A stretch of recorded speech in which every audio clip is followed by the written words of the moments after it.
नमस्कार मित्रों, career path जी के यूट्यूब चैनल पर आपका हार्दिक स्वागत है, अभिनंदन है। और बराबर कुछ अभ्यर्थियों के कॉल आ रही थी कि सीटेट यूपीटेट के लिए तैयारी के लिए कुछ वीडियोस अपलोड की जाए, तो उसी से संबंधित आज हम वीडियो बनाने जा रहे हैं और ये पूरी एक श्रृंखला बनाई जाएगी और आपका सहयोग रहेगा तो ये बराबर चलती रहेगी। इसके लिए हम शुरू करते हैं बाल विकास से। आज का बिंदु जो आपका यूपीटेट और सीटेट या अन्य भी जो राज्य स्तरीय परीक्षाएं टीचर एलिजिबिलिटी टेस्ट की रहती हैं, उन सभी के लिए ये कारगर साबित होगी। तो इस वीडियो को आप शुरू से अंत तक देखें। तो आज बात करते हैं हम बाल विकास से विकास का प्रत्यय एवं अधिगम से संबंध, concept of development and it's relationship with learning. क्योंकि विकास और अभिवृद्धि या जिसे हम वृद्धि भी कह सकते हैं, इन दोनों में अंतर, कई बार कह देते हैं कि विकास और अभिवृद्धि एक जैसे हैं, तो इनके अंतर को समझना भी बेहद जरूरी है। और साथ ही साथ इससे पहले हम दोनों को समझ लेते हैं कि दोनों का अर्थ क्या है। प्रायः वैसे तो दोनों एक ही अर्थ में प्रयोग किए जाते हैं, किंतु मनोवैज्ञानिक के अनुसार या मनोवैज्ञानिकों के अनुसार कुछ इसमें विशेष अंतर रहते हैं, तो वह भी हम इस पर चर्चा करेंगे। तो पहले हम वृद्धि को समझते हैं। सभी जानते हैं कि जो वृद्धि है वो व्यक्ति की शैशव अवस्था से प्रौढ़ अवस्था तक होती रहती है। और ये वृद्धि क्या है कि शरीर के विभिन्न अंगों का आकार जब उसमें परिवर्तन होता है वह बदलता है, और साथ साथ जैसे शरीर की लंबाई, चौड़ाई, भार में परिवर्तन होता रहता है। व्यक्ति के शरीर की रचना में परिवर्तन होने का जो सबसे प्रमुख कारण है वो है बाह्य वातावरण से अंतःक्रिया। बाह्य यानी बाहरी वातावरण, और बाहरी वातावरण से अंतःक्रिया हो जाना, इंट्रैक्शन हो जाना, उसके कारण ये परिवर्तन होते रहते हैं। इसमें भौगोलिकता भी जरूरी है, जलवायु आदि का प्रभाव भी पड़ता है अभिवृद्धि पर। तो व्यक्ति के शरीर की कोशिकाओं का निर्माण एवं विघटन, उसका निर्माण हो, उसका विघटन हो, सामाजिक वातावरण, भोजन, जलवायु आदि के प्रभाव स्वरूप ये वृद्धि होती रहती है। और इसके फलस्वरूप व्यक्ति के शरीर में कभी लंबाई, चौड़ाई और भार में वृद्धि होती है, बराबर ये चलती रहती है। तो कभी उसका विघटन होता है, कभी वो घटती भी है। और व्यक्ति की शारीरिक वृद्धि को मापा जा सकता है। ये आप नोट कीजिएगा कि व्यक्ति की शारीरिक जो वृद्धि है, जैसे उसकी लंबाई बढ़ रही है तो लंबाई को आप माप सकते हैं, वजन बढ़ रहा है उसका तो वजन को आप माप सकते हैं। तो उसका मापन किया जा सकता है। किसका? वृद्धि का मापन किया जा सकता है। अतः वृद्धि व्यक्ति के शरीर से संबंधित होती है। ये जो है फिजिकल जो है हमारी बॉडी, उससे संबंधित वृद्धि है। यदि पूर्व की अपेक्षा व्यक्ति के शरीर की लंबाई, चौड़ाई और भार में थोड़ी सी भी बढ़ोतरी होती है, थोड़ा सा भी शरीर की लंबाई बढ़ती है, वजन बढ़ता है, चौड़ाई बढ़ती है, तो उसे हम आम वृद्धि कहते हैं। क्या कहते हैं? आम वृद्धि। अब एक मनोवैज्ञानिक हुए हैं सोरेनसन ने कहा कि अभिवृद्धि से आशय शरीर तथा शारीरिक अंगों में भार तथा आकार की दृष्टि से वृद्धि होना है। ऐसी वृद्धि जिसका मापन संभव हो। यहां पर भी वही बात आ जाती है, जिसका मापन संभव हो। तो आप यहां पर कुछ बातें ध्यान रखेंगे कि जो वृद्धि होती है वो शैशव अवस्था से प्रौढ़ावस्था तक होती है, शरीर से जुड़ी भी रहती है। तो लंबाई, चौड़ाई, आकार में जो वृद्धि होती है, उसका जो परिवर्तन होता है वो वृद्धि कहलाती है। ठीक। और इसका माप किया जा सकता है, इसे मापा जा सकता है। अब आगे बात करते हैं विकास की। विकास क्या है? विकास जो शब्द है वो परिवर्तन का द्योतक है। देखिए, परिवर्तन जरूरी है। परिवर्तन के बिना कोई कुछ संभव नहीं है। आपको परिवर्तन जीवन में करना पड़ेगा। तो यहां पर भी विकास शब्द जो है वो परिवर्तन का द्योतक है। और व्यक्ति में यथा समय होने वाले विभिन्न परिवर्तनों को ही विकास कहा जाता है। विभिन्न परिवर्तन होते रहते हैं समय समय पर, उन्हें विकास कहा जाता है। जैसे विकास के अंतर्गत व्यक्ति के जो है मानसिक, सामाजिक, संवेगात्मक तथा शारीरिक दृष्टि से होने वाले परिवर्तनों को शामिल किया जा सकता है। एक बार और सुन लीजिए, मानसिक, सामाजिक, संवेगात्मक और शारीरिक दृष्टि से होने वाले परिवर्तनों को इसमें शामिल किया जा सकता है। यानी इसमें शारीरिक दृष्टि भी शामिल हो गई है, इसमें भावात्मक दृष्टि भी शामिल है, इसमें सामाजिकता भी शामिल है, इसमें मानसिकता भी शामिल है। यहाँ पर केवल शरीर की बात नहीं की जा रही वृद्धि की तरह। वृद्धि में तो हम शरीर की लंबाई, चौड़ाई, आकार, प्रकार, वजन, भार आदि की बात कर रहे थे, लेकिन विकास में ये सब चीजें भी समाहित है और उसके अतिरिक्त भावात्मक, संवेगात्मक चीजें भी उसमें समाहित कर ली गई है। तो यानी हम कह सकते हैं कि व्यक्ति में होने वाला जो समस्त परिवर्तन है, इसे एक पंक्ति में, एक वाक्य में, एक लाइन में ऐसे कह सकते हैं कि व्यक्ति के शरीर में या व्यक्ति में, शरीर में ही नहीं, व्यक्ति में उसका चाहे आत्मिक परिवर्तन भी हो, उसका भावात्मक परिवर्तन हो, तो व्यक्ति में होने वाला जो समस्त परिवर्तन है उसे विकास कहा जा सकता है। अब व्यक्ति में होने वाले परिवर्तनों पर व्यक्तिक भिन्नता का प्रभाव पड़ता है। सब व्यक्ति अलग अलग होते हैं, सोचने के तरीके से अलग, शारीरिक दृष्टि से अलग, रंग रूप में अलग, संवेगात्मक, भावात्मक पक्ष सबका अलग अलग, तो व्यक्तिक भिन्नता का उन पर प्रभाव पड़ता है। व्यक्ति के विकास में एक निश्चित दिशा होती है अथवा परिवर्तन एक निर्धारित क्रम की दिशा में होता रहता है, उसी दिशा में वो बढ़ता है। यह विकास कभी रुकता नहीं है, अवरुद्ध नहीं होता है, और ये धीरे धीरे, जैसे शनै शनै, ये सतत रूप से चलता रहता है, किसी ना किसी रूप में होता ही रहता है। विकास के अंतर्गत व्यक्ति सतत रूप से परिपक्वता की दिशा में बढ़ता रहता है। जैसे हम कहते हैं कि बच्चा अभी मैच्योर नहीं हुआ, तो उसका यानी विकास अभी नहीं हुआ है, समझ लेगा बातों को, लेकिन धीरे धीरे उसे हम कहना शुरू कर देते हैं अब तुम मैच्योर हो चुके हो, अब तुम परिपक्व हो चुके हो, जरा संभल के रहा करो, बुद्धि का प्रयोग किया करो। तो ये विकास है, विकास धीरे धीरे सतत चलता रहता है और परिणाम स्वरूप व्यक्ति की विभिन्न विशेषताओं में विभिन्न गुणात्मक परिवर्तनों को देखा जा सकता है। अब विकास के अंतर्गत सामाजिक, सांस्कृतिक, नैतिक, मानसिक, शारीरिक एवं संवेगात्मक परिवर्तनों को सम्मिलित किया जा सकता है, और ये परिवर्तन दो प्रकार के होते हैं। पहला मात्रात्मक परिवर्तन और दूसरा गुणात्मक परिवर्तन। अब स्किनर कहते हैं विकास के विषय में कि विकास जीव और उसके वातावरण की अंतःक्रिया का प्रतिफल होता है। क्या कहते हैं हम? कि ये जीव और उसके वातावरण की अंतःक्रिया का प्रतिफल। हरलोक ने कहा कि विकास अभिवृद्धि तक ही सीमित नहीं है, इसके बजाय उसमें परिपक्व अवस्था के लक्ष्य की ओर परिवर्तनों का प्रगतिशील क्रम निहित रहता है। विकास के परिणाम स्वरूप व्यक्ति में नवीन विशेषताएं और नवीन योग्यताएं प्रकट होती है। तो इसी प्रकार अनेक विद्वानों ने विकास को देखा। गैसेल कहते हैं, गैसेल के अनुसार विकास प्रत्यय से अधिक है, इसे देखा, जांचा और किसी सीमा तक तीनों प्रमुख दिशाओं शरीर, अंक, विश्लेषण, शरीर ज्ञान तथा व्यवहारात्मक में मापा जा सकता है।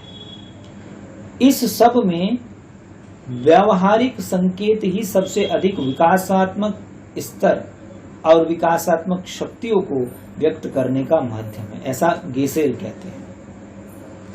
अब एक सीधी और सपाट भाषा में थोड़ा हम वृद्धि और विकास को जान लेते हैं कि इसमें क्या है। जैसे कि बालक विशेष की जीवन यात्रा अपनी मां के गर्भ में गर्भाधान की क्रिया के तत्काल बाद शुरू हो जाती है, और वृद्धि और विकास की प्रक्रिया के परिणाम स्वरूप विकास को प्राप्त होता हुआ वह एक पूर्ण रूप से विकसित मानव बन जाता है। वृद्धि एवं विकास प्रक्रिया से जुड़े हुए दोनों पद, वृद्धि तथा विकास, दोनों पद, वृद्धि और विकास, यद्यपि साथ साथ प्रयुक्त होने के कारण समानार्थी दिखाई पड़ते हैं, परंतु अर्थ एवं प्रयोग की दृष्टि से इनमें बहुत अंतर है, पर्याप्त अंतर है। अब देखिए, अभिवृद्धि का जो स्वरूप है, यदि हम इसके अंतर की बात करें तो अभिवृद्धि का स्वरूप बाह्य होता है। जैसे आप शरीर की बात करते हैं तो बाह्य परिवर्तन है, आकार बढ़ रहा है, भार बढ़ रहा है, बाह्य है, बाहरी है। और विकास आंतरिक होता है और बाह्य भी होता है, आंतरिक और बाह्य दोनों होता है। तो पहला अंतर क्या हुआ कि अभिवृद्धि का स्वरूप तो केवल बाह्य होता है, लेकिन विकास बाह्य और आंतरिक दोनों प्रकार का होता है। दूसरा हम कह सकते हैं कि अभिवृद्धि कुछ समय के बाद रुक जाती है। भाई एक समय के बाद लंबाई नहीं बढ़ती, एक समय के बाद आपका वजन हो सकता है ना बढ़े, लंबाई तो बढ़ती नहीं, आकार प्रकार बढ़ना बंद हो जाता है। समय के बाद ये रुक जाती है, कौन? अभिवृद्धि रुक जाती है। और लेकिन विकास जीवन पर्यंत चलता रहता है। अब मानसिक विकास चलता रहेगा, जीवन पर्यंत चलता रहेगा, उसमें बढ़ेगा भी और घटेगा भी, विघटन भी होगा, तो दोनों ही बातें होंगी। तो विकास जीवन पर्यंत चलता है। तीसरी इसमें अंतर देखें तो तीसरा, अभिवृद्धि का प्रयोग संकुचित अर्थ में होता है और विकास शब्द का प्रयोग व्यापक अर्थ में होता है। व्यापक यानी जो फैला हुआ हो, जिसका विस्तार हो। आगे बढ़ते हैं। अभिवृद्धि में कोई निश्चित क्रम नहीं होता, कोई निश्चित क्रम नहीं है अभिवृद्धि, लेकिन विकास एक निश्चित क्रम में होता है।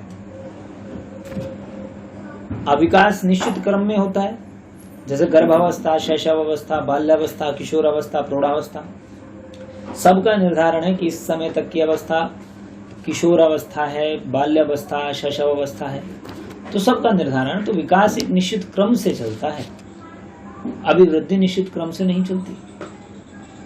अगले अंतर की ओर बढ़ते हैं कि अभिवृद्धि का कोई लक्ष्य नहीं होता और ना ही इसकी कोई निश्चित दिशा होती है, लेकिन विकास की एक निश्चित दिशा होती है और इसका कोई ना कोई लक्ष्य भी होता है, कोई ना कोई इसका लक्ष्य होता है। अगले अंतर को देखते हैं कि अभिवृद्धि को सीधे मापा जा सकता है। जैसे उदाहरण दे दिया था कि आप लंबाई को नाप सकते हैं, भार को नाप सकते हैं, और विकास को सीधा मापन इसका संभव नहीं है। जैसे बुद्धि को सीधे नहीं मापा जा सकता, क्योंकि विकास में तो दोनों चीज सम्मिलित है। बाह्य यदि स्वरूप है तो उसको तो मापा जा सकता है, लेकिन सब तरह के विकास को नहीं नापा जा सकता, उसे नहीं मापा जा सकता। मानसिक जो विकास है उसको पूरे तरीके से मापने के पैमाने अलग होंगे, तो बुद्धि को सीधे तरीके से नहीं मापा जा सकता। तो ये बात रही है अभिवृद्धि एवं विकास के अंतर को लेकर। अब हम विकास की जो अवस्थाएं हैं सीधे उन्हें समझ लेते हैं। विकास की अवस्थाएं हैं कि गर्भावस्था, गर्भाधान से जन्म तक, और ये इसकी जो अवधि है वो 9 माह 10 दिन की अवधि इसकी रहती है। दूसरी अवस्था है शैशवावस्था, जो जन्म से 5 वर्ष तक मानी जाती है। जन्म हुआ और जन्म से जो 5 वर्ष तक की अवस्था है उसे शैशवावस्था कहते हैं। तीसरी अवस्था है बाल्यावस्था, जो 5 वर्ष से 12 वर्ष तक की है। किशोर अवस्था है 12 से 18 वर्ष तक की, और प्रौढ़ावस्था 18 से अधिक। तो इस प्रकार ये अवस्था, तो 18 से अधिक की जो अवस्था है वो प्रौढ़ावस्था है। अब 18 वर्ष से तो अधिक का समय है और अवधि इसकी 60 वर्ष से अधिक तक की हो सकती है। इसकी जो अवधि है वो 60 वर्ष से अधिक की हो सकती है। ठीक है। तो इस प्रकार एक बार दोबारा से देख लीजिए कि गर्भावस्था, गर्भधान से जन्म तक और इसकी अवधि 9 माह 10 दिन। शैशवावस्था, जन्म से 5 वर्ष तक, अवधि 5 वर्ष। बाल्यावस्था 5 वर्ष से 12 वर्ष तक, अवधि 7 वर्ष। किशोरावस्था 12 वर्ष से 18 वर्ष तक, अवधि 6 वर्ष। प्रौढ़ावस्था 18 वर्ष से अधिक यानी 60 से अधिक की इसकी अवधि रहेगी। अब विकास है उसके क्रम में परिवर्तन होते रहते हैं और ये परिवर्तन किस प्रकार होते हैं इसे 4 वर्गों में बांटा गया है।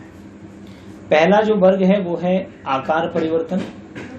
आकार परिवर्तन जन्म के बाद जो जो बालक की आयु बढ़ती जाती है उसके शरीर में परिवर्तन होता जाता है और शरीर के ये परिवर्तन बाह्य एवं आंतरिक दोनों अवयवों में होते हैं, यानी उसके शरीर की लंबाई, चौड़ाई एवं भार में वृद्धि होती है और आंतरिक अंग जैसे हृदय, मस्तिष्क, उदर, फेफड़े आदि का भी आकार बढ़ता है। शारीरिक परिवर्तनों के साथ साथ उसका मानसिक परिवर्तन भी होता है। आप देखते हैं कि उसमें भी बच्चे में मानसिक परिवर्तन होता है, वो बोलना आदि शुरू करता है, धीरे धीरे उसका मानसिक विकास होता है। तो आयु में वृद्धि के साथ साथ उसका शब्दकोश बढ़ता है, उसकी स्मरण शक्ति का भी विस्तार होता है, विकास होता है। दूसरा इसका क्रम है या दूसरा वर्ग है अंग प्रत्यांगों के अनुपात में परिवर्तन। बालक एवं वयस्क के अंग प्रत्यंग के अनुपात में अंतर होता है। बाल्यावस्था में हाथ पैर की अपेक्षा सिर बड़ा होता है, आपने देखा होगा, किंतु किशोरावस्था में आने पर यह अनुपात वयस्कों के समान हो जाता है, एडल्ट जिन्हें हम कहते हैं। इसी प्रकार का अंतर मानसिक विकास में भी देखने को मिलता है। प्रारंभ में बालक काल्पनिक जगत में घूमता है, किंतु किशोरावस्था के बाद वह वास्तविक जगत में आ जाता है, रियल लाइफ जीने लगता है। और बाल्यावस्था में बालक आत्म केंद्रित होता है, किंतु किशोर अवस्था में वह विषम लिंगी में रुचि लेने लगता है। तो ये सारे परिवर्तन विकास के ही क्रम हैं। तीसरा क्रम है इसका कुछ चिन्हों का लोप। विकास के साथ ही थाइमस ग्रंथि, दूध के दांत आदि का लोप हो जाता है, यानी ये टूट जाते हैं, दूध के दांत टूट जाते हैं, थाइमस ग्रंथि लुप्त हो जाती है। इसके साथ ही वह बाल क्रियाओं एवं क्रीड़ाओं को भी त्याग देता है। तो इस प्रकार उसकी जो मानसिक परिवर्तन है उसमें भी परिवर्तन होता रहता है। चौथा जो विकास का क्रम है वो है नवीन चिन्हों का प्रकटीकरण। आयु में वृद्धि के साथ साथ बालक में अनेक नवीन शारीरिक एवं मानसिक चिन्ह प्रकट होते रहते हैं। उदाहरण के लिए स्थायी दांत उगाते हैं। इसके साथ ही लैंगिक चेतना का भी उसमें विकास हो जाता है और किशोर अवस्था में चेहरे पर बाल उगने प्रारंभ हो जाते हैं, ये भी एक कारण है। तो विकास के विभिन्न जो पक्ष हैं अब उसकी बात करते हैं हम। तो ये तो विकास क्रम के होने वाले जो परिवर्तन था उसके बारे में हमने पीछे बात की थी। अभी ये 4 वर्गों में था, जान लेते हैं। आकार परिवर्तन था, दूसरा अंग प्रत्यंगों के अनुपात में परिवर्तन था, तीसरा कुछ चिन्हों का लोप था और नवीन चिन्हों का प्रकटीकरण था। विकास के जो विभिन्न पक्ष है, विकास के पक्षों में एक शारीरिक विकास और मानसिक विकास जिन पर हम बराबर बात करते हैं। अब इनको भी जान लेना क्योंकि आवश्यक है, इनमें से बहुत सारे प्रश्न बनते हैं। जैसे बालक का विकास है, विकास एक अत्यंत महत्वपूर्ण पक्ष शारीरिक विकास है बालक के विकास में। और व्यक्ति के शारीरिक विकास की जन्म पूर्व अवस्था, शैशवावस्था, बाल्यावस्था तथा किशोर अवस्था में बांटकर समझा इसे जा सकता है। जन्म पूर्व में निश्चेचन से लेकर जन्म होने तक की, जन्म पूर्व से निषेचन से लेकर जन्म होने तक की लगभग 9 माह की अवधि तक शिशु का विकास होता है। और शैशवावस्था तथा बाल्यावस्था में तीव्र गति से शारीरिक विकास होता है, जबकि किशोरावस्था में शारीरिक विकास में स्थायित्व आने लगता है। आप देखते हैं किसी की लंबाई बढ़ गई तो उसकी बाद में नहीं बढ़ती, स्थायित्व आने लगता है।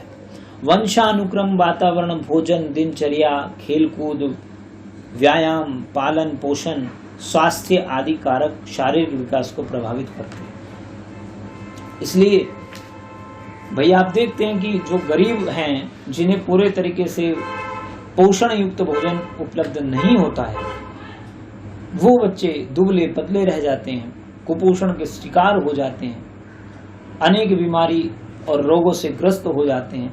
तो उसका कारण विकास में अवरुद्ध होना, उनका विकास अवरुद्ध हो जाता है, शारीरिक विकास अवरुद्ध हो जाता है।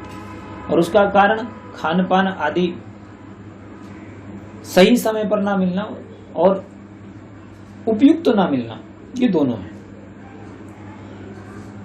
शैक्षिक दृष्टि से शारीरिक स्वास्थ्य का अत्यंत महत्व है, क्योंकि शरीर स्वस्थ है तो आपका मन भी स्वस्थ होगा। शिक्षक तथा अभिभावक दोनों को ही बालक के शारीरिक विकास पर ध्यान देना चाहिए। आज तो खैर शारीरिक विकास को लेकर जगह जगह अनेक संगोष्ठियां होती हैं, बच्चों को जागरूक किया जाता है, अभिभावकों को जागरूक किया जाता है और शिक्षकों को तो जागरूक रहने की आवश्यकता होती ही है। तो जब आप शिक्षक बनने के लिए कोई ट्रेनिंग लेते हैं तो उसमें सबसे जरूरी चीज होती है कि आप स्वयं जागरूक रहे और समाज को जागरूक करने के लिए, उसे प्रेरित करने के लिए हमेशा सजग रहे। आगे बढ़ते हैं मानसिक विकास की ओर। तो मानसिक विकास से जो तात्पर्य है वो शक्तियों तथा संवेदनशीलता, अवलोकन, प्रत्ययीकरण, स्मृति, ध्यान, कल्पना, चिंतन, बुद्धि, तर्क आदि में वृद्धि से होता है। संवेदनशीलता, अवलोकन करना, प्रत्ययीकरण, स्मृति, ध्यान, कल्पना, चिंतन, बुद्धि, तर्क आदि में जब वृद्धि होती है तो उसी को हम मानसिक विकास कहते हैं। शैशवावस्था तथा बाल्यावस्था में मानसिक विकास अत्यंत तीव्र गति से होता है, जबकि किशोरावस्था में मानसिक शक्तियों में गुणात्मक उन्नयन अधिक होता है। अब जो पियाजे, जिसका मनोवैज्ञानिक है पियाजे तथा ब्रूनर, इन्होंने संज्ञानात्मक विकास के अपने अपने सिद्धांत प्रस्तुत किए हैं। कई बार प्रश्न उठता है कि संज्ञानात्मक विकास पर किसने विचार प्रस्तुत किए हैं, तो इनमें आप पियाजे और ब्रूनर, ये दो महान विचारक मनोविज्ञानी आते हैं इसमें।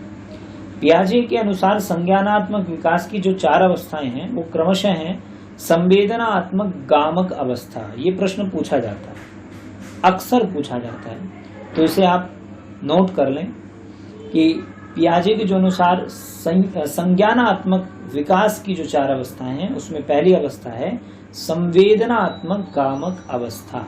संवेदनात्मक गामक अवस्था। दूसरी अवस्था है पूर्व संक्रियात्मक अवस्था। पूर्व संक्रियात्मक अवस्था। तीसरी अवस्था है मूर्त संक्रियात्मक अवस्था और चौथी अवस्था है औपचारिक संक्रियात्मक अवस्था। तो ये 4 अवस्थाएं हैं, संवेदात्मक गामक अवस्था, पूर्व संक्रियात्मक अवस्था, मूर्त संक्रियात्मक अवस्था तथा औपचारिक संक्रियात्मक अवस्था। और पियाजे ने संगठन तथा अनुकूलन की योग्यताओं को संज्ञानात्मक कार्यविधि की 2 प्रमुख विशेषताएं बताया है। ब्रूनर ने, अब ब्रूनर की बात कर रहे हैं, तो ब्रूनर ने क्रियात्मक, प्रतिबिंबात्मक तथा संकेतात्मक नामक 3 अवस्थाओं में संज्ञानात्मक विकास को वर्गीकृत किया है। इसमें क्रियात्मक, प्रतिबिंबात्मक और संकेतात्मक, ब्रूनर के द्वारा ये 3 हैं। तो मानसिक विकास को अनेक कारक जैसे वंशानुक्रम, वातावरण, स्वास्थ्य, शिक्षा, समाज आदि सार्थक रूप से प्रभावित करते हैं। तो ये हमने जाना विकास के क्रम में होने वाले परिवर्तनों को और विकास के विभिन्न पक्षों को। अब क्योंकि संवेगात्मक आदि आदि यदि इन पर विस्तार से चर्चा की जाए तो इन पर चर्चा और बढ़ सकती है, लेकिन चूंकि हम विशेष बिंदुओं को लेंगे तो हम अभी बात करते हैं कि वृद्धि और विकास को जो प्रभावित करने वाले कारक हैं वो कारक कौन कौन से हैं। वृद्धि और विकास दोनों को जो प्रभावित करने वाले कारक हैं, उसमें पहला कारक है वंशानुक्रम, दूसरा कारक है पौष्टिक भोजन, तीसरा कारक है शुद्ध हवा एवं प्रकाश, चौथा कारक है लिंग भेद, पांचवा कारक है बुद्धि, छठवां कारक है अंतःस्त्रावी ग्रंथियां, सातवां कारक है रोग तथा चोट, और आठवां कारक है पारिवारिक परिस्थितियां, और नौवां कारक है संस्कृति। ये सब कारक है। अब शैशवावस्था जो अधिगम की आदर्श अवस्था मानी जाती है, एक प्रश्न ये सीधा सा बनता है कि अधिगम की आदर्श अवस्था कौन सी मानी जाती है? तो अधिगम की आदर्श अवस्था शैशव अवस्था मानी जाती है, और शैशव अवस्था में अधिगम हेतु आयोजन का प्रारंभ। शैशव अवस्था जो अधिगम की आदर्श अवस्था मानी जाती है, इस पर हम चर्चा कर रहे हैं। तो इसके लिए जो शैशव अवस्था में अधिगम के लिए आयोजन का जो प्रारूप, जिसे हम फॉर्मेट कह सकते हैं, वो क्या होना चाहिए, उसे बिंदुओं के माध्यम से हम देखते हैं। उसमें पहला तो उचित वातावरण होना चाहिए, जो आदर्श अवस्था की बात की जा रही है, और वो भी कौन सी? शैशवावस्था, जो अधिगम की सीखने की आदर्श अवस्था है। इसमें अधिक सीखा जाता है और बच्चा बहुत सीखता है। आप भी देखते हैं कि जो जन्म से लेकर 5 वर्ष तक की अवस्था है, उसमें बच्चा बहुत तेजी से सीखता है। तो उचित वातावरण, उचित व्यवहार, जिज्ञासा, शांति, यथार्थ ज्ञान, आत्मनिर्भरता का विकास, निहित गुणों का विकास और सामाजिक भावना का विकास, आत्म प्रदर्शन का अवसर, मानसिक क्रियाओं का अवसर, स्वस्थ आदतों का निर्माण, मूल प्रवृत्तियों को प्रोत्साहन, खेल खेल में अधिगम, क्रिया के माध्यम से अधिगम, चित्रों कहानियों के द्वारा अधिगम, अंग संचालन के माध्यम से अधिगम। यदि इन बिंदुओं की पूरी बात की जाए और इसे समझा जाए, तो जब तक उचित वातावरण नहीं होगा, जन्म से लेकर 5 वर्ष तक की जो शैशवावस्था की हम बात करें, तो वहां पर उचित वातावरण में उचित विकास नहीं हो पाएगा। यदि अनुचित वातावरण है तो वहां पर विकास उचित नहीं हो सकता, बाधित होगा। व्यवहार उचित नहीं होगा तो बच्चा भी उचित व्यवहार नहीं सीख सकता। तो उचित व्यवहार वहां पर जरूरी है। जिज्ञासा, बच्चों की जिज्ञासा शांत होनी चाहिए। बच्चे बहुत जिज्ञासु होते हैं, ये क्या है, वो हमेशा प्रश्न करते हैं। छोटा बच्चा, 3 साल का बच्चा प्रश्न कर रहा है, यदि अध्यापिका से या अध्यापक से, और अध्यापक उसे सही उत्तर समय पर नहीं देता, उसके अनुकूल नहीं समझा पाता, तो फिर बच्चा पूछना बंद कर देता है और वहां उसका जो विकास है वो बाधित हो सकता है। तो बच्चे को खुली छूट देनी चाहिए कि वो जिज्ञासु बना रहे, पूछे। वो भले ही बार बार पूछता है कि ये आम को पूछ रहा कि ये क्या है, तो आपको बार बार बताना चाहिए आम क्या है। उसे आप आम दिखाकर बताएं, केवल बनाकर नहीं, उसका मॉडल बनाकर नहीं, उसे असली आम से ही बताने की कोशिश करें कि ये आम है। तो यहां पर जिज्ञासु, फिर यथार्थ का ज्ञान उसे होने लगता है। यथार्थ यानी जो रियलिटी है, वास्तविकता है, उसे वो समझने लगता है। आत्मनिर्भरता का भी इसमें विकास होने लगता है। वही छोटा सा बच्चा भी क्या है कि अपना लिखना सीख जाता है, तो आत्मनिर्भर होने लगता है। अपनी जो पुस्तकें हैं उन्हें वो समझने लगता है कि ये मेरा है, ये दूसरे का है और मुझे अपना काम करना है। तो धीरे धीरे बचपन में वो आत्मनिर्भरता की ओर बढ़ता है। सामाजिक भावना का भी उसमें विकास होता है। आपने देखा होगा कि कक्षा में बैठे हुए छोटे छोटे बच्चे, कोई नया बच्चा आता है तो कोई बच्चा उसे अपने पास बैठा लेता है, तो मेरे पास बैठ। तो यहाँ से सामाजिक जो भावना है उसका विकास है। आत्म प्रदर्शन, और बच्चा चाहता है कि मुझे प्रदर्शन का मौका मिले। वो जो उसके अंदर टैलेंट है वो उसे प्रदर्शित करना चाहता है। कोई बच्चा अच्छा गाता है तो वो उसे प्रदर्शित करना चाहता है। उछल कूद करते हैं बच्चे, डांस करते हैं, अनेक गतिविधियों में शामिल होना चाहते हैं बचपन से ही। तो आत्म प्रदर्शन का अवसर उन्हें मिलना चाहिए। मानसिक क्रियाओं का अवसर, कि उन्हें कुछ बोलने का अवसर, मानसिक रूप से जो वो सोचते हैं उनकी बातें सुननी चाहिए, सुनी जानी चाहिए, जिससे उनकी मौलिकता अभिव्यक्त हो सके और उनकी मौलिकता बाधित ना हो, वो बनी रहे। और मूल प्रवृत्तियां जो बच्चे के अंदर हैं, सब में अलग अलग कौशल होता है, स्किल होता है। अब अध्यापक को ये चाहिए कि वो उसे प्रोत्साहित करे, जो उसकी अच्छी आदतें हैं, जो उसकी अलग अलग व्यक्तिगत आदतें होती हैं, तो उनका विकास करे, वो उसमें सहयोग करें। तो यहाँ अधिगम की आदर्श अवस्था है। खेल खेल में अधिगम, खेल खेल में बच्चे अधिक सीखते हैं। खेल खेल में वो इतना सीख लेते हैं कि वो दबाव से नहीं सीख सकते। आगे की क्रिया के माध्यम से वो सीखते हैं कि उन्हें अनेक गतिविधियों के माध्यम से, क्रियाओं के माध्यम से, कार्य करके सीखना, तो वो सीखते हैं। इसके बाद चित्र कहानियों के माध्यम से भी बच्चे सीखते हैं। अंग संचालन, ये सब महत्वपूर्ण अवस्थाएं जो अधिगम की आदर्श अवस्था, शैशव अवस्था के लिए आयोजन, जो उसका प्रारूप है कि उसे ऐसे आयोजित करना चाहिए, बच्चे के जो विकास में अति महत्वपूर्ण साबित हो सके। फिर आती है बाल्यावस्था। और बाल्यावस्था को, ये प्रश्न उठता है, बाल्यावस्था को क्या कहा जाता है? तो इसे अधिगम की दृष्टि से इसे अनोखा काल कहा जाता है। अनोखा काल बाल्यावस्था को कहा जाता है। और बाल्यावस्था में जो अधिगम का स्वरूप है, जो सीखने की जो पूरी प्रक्रिया है, उसका जो फॉर्मेट है, उसका जो प्रारूप है, वो कैसा होना चाहिए, इस पर भी हम गौर करते हैं।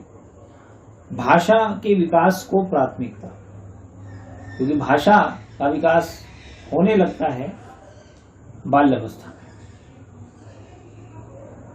बहुत सारे शब्दकोश उसका बढ़ जाता है बच्चे का, तो उसमें उचित विषयों का चयन हो जाना चाहिए। रुचिकर विषय पाठ्य सामग्री उसके पास होनी चाहिए। अधिगम परक, जिससे वो सीख सके, ऐसे पाठ्यक्रम होना चाहिए। और जिज्ञासा उसकी शांत होनी चाहिए, यहाँ पर भी जिज्ञासा शांत होनी चाहिए।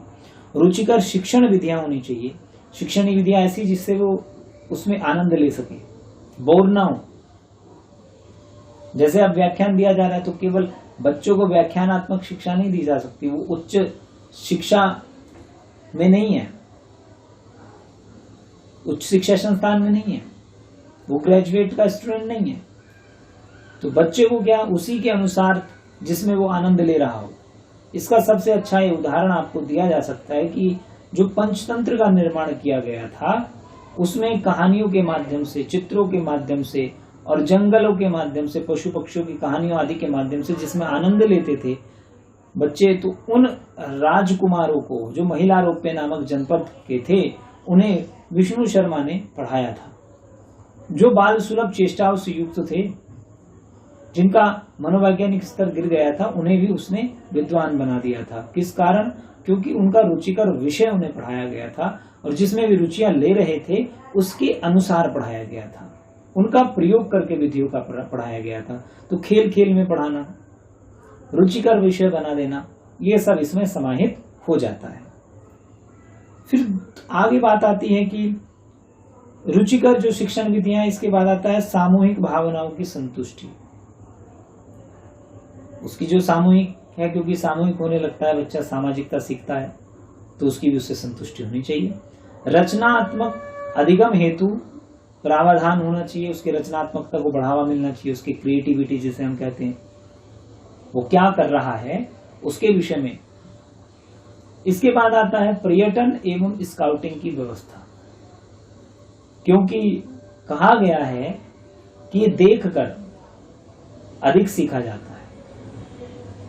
और जब पर्यटन यानी टूर की व्यवस्था करके या स्काउटिंग के माध्यम से वो जगह जगह पर स्थानों को देखता है और स्थानों के साथ साथ वहां की संस्कृति, वातावरण, जलवायु, सामाजिकता, इन सब से परिचित होता हुआ चलता है, तो उसे बहुत कुछ स्वयं सीखने का अवसर मिलता है। इसलिए ये आवश्यक है। इसके बाद आता है अधिगम उन्नयन, उनको बढ़ावा देने के लिए पाठ्य सहगामी क्रियाओं का आयोजन। केवल पढ़ाना ही नहीं, पढ़ाने के साथ साथ जो पढ़ाई के साथ साथ अन्य जो क्रियाएं हैं, गतिविधियां हैं, उनको बढ़ावा देना चाहिए। इसके बाद आता है संचयात्मक मूल प्रवृत्तियों का विकास। जो उसकी मूल प्रवृत्तियां हैं, जो संचित हैं, उनका विकास किया जाना चाहिए, जिससे उस मौलिकता आए और वो कुछ नया कर सके और उससे दूसरे लोग भी लाभान्वित हो सके। इसके बाद जो तीसरी अवस्था है वो है किशोरावस्था। और किशोरावस्था के विषय में तो आप जानते हैं कि अधिगम का कठिन काल इसे कहा जाता है। अधिगम का कठिन काल इसे कहा जाता है। और किशोरावस्था की जो अधिगम की योजना है वो इस प्रकार हो सकती है कि शारीरिक विकास के लिए शिक्षण अधिगम का आयोजन, शारीरिक विकास के लिए शिक्षण अधिगम का आयोजन। दूसरा, मानसिक विकास को अधिगम संबंधी वरीयता और संवेगात्मक परिमार्जन हेतु शिक्षा कार्यक्रम, सामाजिक संबंधों हेतु शिक्षा, व्यावसायिक तैयारी हेतु शिक्षा, जीवन दर्शन की शिक्षा, धार्मिक एवं नैतिक शिक्षा के लिए शिक्षा, यौन शिक्षा का प्रावधान, बालिकाओं के लिए उपयुक्त पाठ्यक्रम का विकास, उपयुक्त शिक्षण विधियों द्वारा शिक्षा, किशोर व्यक्तियों को सामाजिक मान्यता और अपराध प्रकृति पर नियंत्रण, किशोर निर्देशन की आवश्यकता, ये सब है। अब देखिए, किशोर अवस्था को कठिन काल के रूप में क्यों देखते हैं, इस पर भी हमें चिंतन करना चाहिए। तो इसे भी हम बिंदुओं के माध्यम से समझते हैं कि किशोर अवस्था में समायोजन में बच्चा असमर्थ होता है, वो समायोजन नहीं कर पाता, उसमें संवेगात्मक अपरिपक्वता रहती है, अभी परिपक्व नहीं हुआ है, पूरी तरीके से मैच्योर नहीं है भावात्मक रूप से, संवेगात्मक रूप से। फिर ऐसी अवस्था है कि वो यौन आकर्षण उसका बना रहता है, कामुक रहता है व्यक्ति, उसका कई बार नकारात्मक व्यवहार बना रहता है, निषेधात्मक, ना वाला, नहीं वाला व्यवहार, तो जटिल हो जाता है व्यवहार। इसके बाद अध्ययन में अरुचि हो जाती है, वो दूसरी चीजों में रुचि लेना शुरू कर देता है, सामाजिकता में, अन्य गतिविधियों में, लेकिन अध्ययन में उसकी कम रुचि रहती है। भावात्मक स्तर पे उसका जो मानसिक संतुलन है वो डगमगाता भी रहता है, इस कारण से अध्ययन में अरुचि रहती है। बहिर्गामी प्रवृत्ति और बाहर की ओर जो संसार की दुनिया है, ऐशो आराम है या और चीजें हैं, उसकी ओर उसकी प्रवृत्ति बढ़ती है। और इसके बाद है मूल्यों और आदर्शों में संघर्ष होता रहता है। कई बार उसे लगता है कि मुझे मूल्यों को अपनाना चाहिए, आदर्शों को अपनाना चाहिए, उनमें बराबर संघर्ष चलता रहता है, वो एकाग्रचित्त नहीं हो पाता। और इस अवस्था को हम कह सकते हैं कि पेंडुलम जैसी अवस्था, जैसे दोलन चलता रहता है, घड़ी का पेंडुलम इधर से उधर डोलता रहता है, तो उसका मन विचलित रहता है। तो इस प्रकार की अनुभूति इस अवस्था में होती है। उदासीनता छाई रहती है, तो उदासीनता, दिवा स्वप्न, दिन में स्वप्न देखता रहता है तरह तरह के, किसी को अपना हीरो मान लेगा, उसके स्वप्न देखता है, उसके जैसा बनना चाहता है। आपने देखा होगा कुछ बच्चे किशोर अवस्था में, जैसे कि वो सुपर हीरो की फिल्म देख रहे हैं, तो वो ये मानने लगते हैं कि मैं बस यही हूं। तो किसी को भी आदर्श मान सकता है, वो किसी गुंडे को भी आदर्श मान सकता है और किसी अच्छे व्यक्ति को भी आदर्श मान सकता है, किसी क्रांतिकारी को आदर्श मान सकता है, किसी अहिंसावादी को आदर्श मान सकता है। तो यहाँ पर किशोर अवस्था का मन विचलित रहता है बहुत। इसके बाद है स्वच्छंदता। देखिए, स्वतंत्रता और स्वच्छंदता में अंतर है। स्वतंत्रता एक अलग चीज है और स्वच्छंदता अलग चीज है। स्वच्छंदता का मतलब अपने मन मुताबिक कार्य करने का उसे मन रहता है कि मुझ पर कोई रोक टोक ना रहे, कोई मुझ पर अंकुश ना लगाए, कोई मुझ पर नियंत्रण ना लगाए, कोई मुझे अनुशासित ना रखे और मैं बराबर कार्य करता रहूं। तो ऐसी अवस्था जो है वह स्वच्छंदता है। तो इसमें किशोर अवस्था में व्यक्ति, बच्चा उद्वेलित रहता है और वो हमेशा अपने को क्या करता है, बंधन मुक्त करना चाहता है। इसीलिए इन सारी बातों को देखते हुए किशोर अवस्था को कठिन काल की अवस्था कहा गया है। ठीक, तो आज हमने यहाँ पर किशोर अवस्था तक की बात की है और इस प्रकार हम विकास की अवस्था की ये चरण समझ पाए हैं और किशोर अवस्था में जैसे संवेग संबंधी अधिगम को, सामाजिक अधिगम का विकास, नैतिक मूल्यों की शिक्षा, इनका भी आयोजन किया जाना चाहिए, क्योंकि नैतिक विकास भी आवश्यक है। और प्रेम एवं सहानुभूति पर आधारित अधिगम किशोर अवस्था में होना चाहिए। तो यहां पर हमने किशोर अवस्था तक के विषय में जाना। आगे की चर्चा अगले अंक में करेंगे। धन्यवाद।